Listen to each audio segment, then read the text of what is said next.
সেই জন্য এই যে মহাপ্রভুর বাণী পৃথিবীতে আছে যত নগরাদি গ্রাম সর্বত্র প্রচার হইবে মোর নাম, এটা কি করলেন? প্রভুপাদ করলেন। প্রভুপাদকে সহযোগিতা করলেন পরম গুরুপাদ ভক্তিবিলাস তীর্থ গোস্বামী। তিনি যদি না আসতেন, এই যে দেশে বিদেশে গ্রামে সর্বত্র হরিনাম সংকীর্তন যে মহাপ্রভুর বাণী তিনি বলে গেছেন, সেটাকে সার্থক করলেন কি? প্রভুপাদ। প্রভুপাদকে সহযোগিতা করলেন সম্পূর্ণভাবে ভক্তিবিলাস তীর্থ গোস্বামী। তার অন্যান্য সব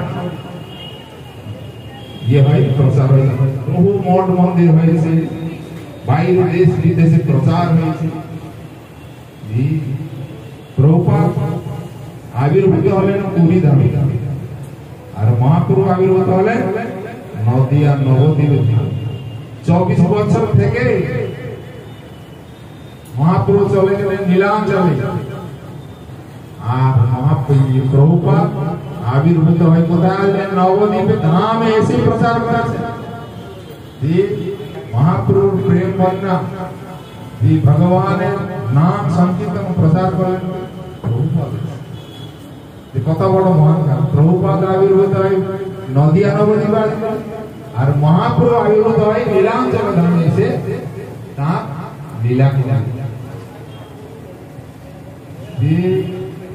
এই যে পরম গুরুপাদ তার যে সেবা,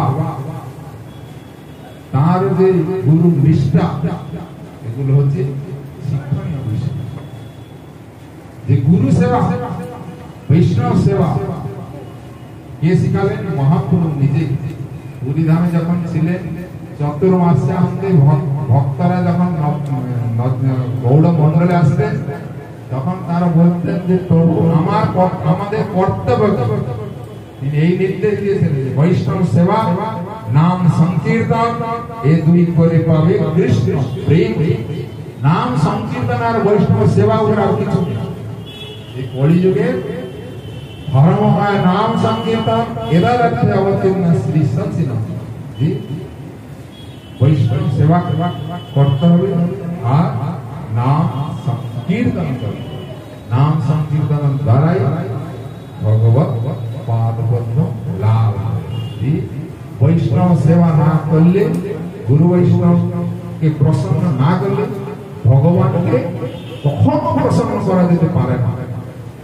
প্রভুপাদ বলছেন, যদি কেউ সুষ্ঠুভাবে বর্ণাশ্রম ধর্ম পালন করি, ব্রহ্মচর্য, গারস্থ, বানপ্রস্থ, সন্ন্যাস সুষ্ঠুভাবে যদি পালন করে, 24 ঘন্টা থেকে 24 ঘন্টা যদি কেউ হরি সংকীর্তন করে, হরি নাম করে, পদব্রজে যদি সমস্ত তীর্থ ভ্রমণ করে, তবু যদি গুরু আনুগত্য ছাড়া হয়ে থাকে, সেটা হচ্ছে ভজন নাম, মায়ার। গুরু কৃপা হি কেবল, গুরু কৃপা হলে ভগবত কৃপা হয়। যস্য প্রসাদাৎ ভগবত প্রসাদ, যস্য প্রসাদাৎ নগত। গুরু পাদ পদ যদি অপ্রসন্ন হন, তাহলে তার কোনো গতি হয়। সেই জন্য শ্রদ্ধা সহকারে গুরু সেবা করতে। গুরু সেবা করলে ভগবান প্রসন্ন হবে। ভগবান প্রসন্ন হলে আমাদের মানুষ জন্মের সার্থকতা হবে। আর এই দুই একটা কথা বললাম, আমি সুন্দর বক্তব্য শেষ করলাম। বাচ্চা কল্পতরুভ্যশ্চ কৃপা সিন্ধুভ্যশ্চ পতিতানাং পাবনেভ্যো বৈষ্ণবেভ্যো। ভগবান বলেছেন, কেহ মানে কেহ নাহি মানে সবাই আমার দাস। এখানে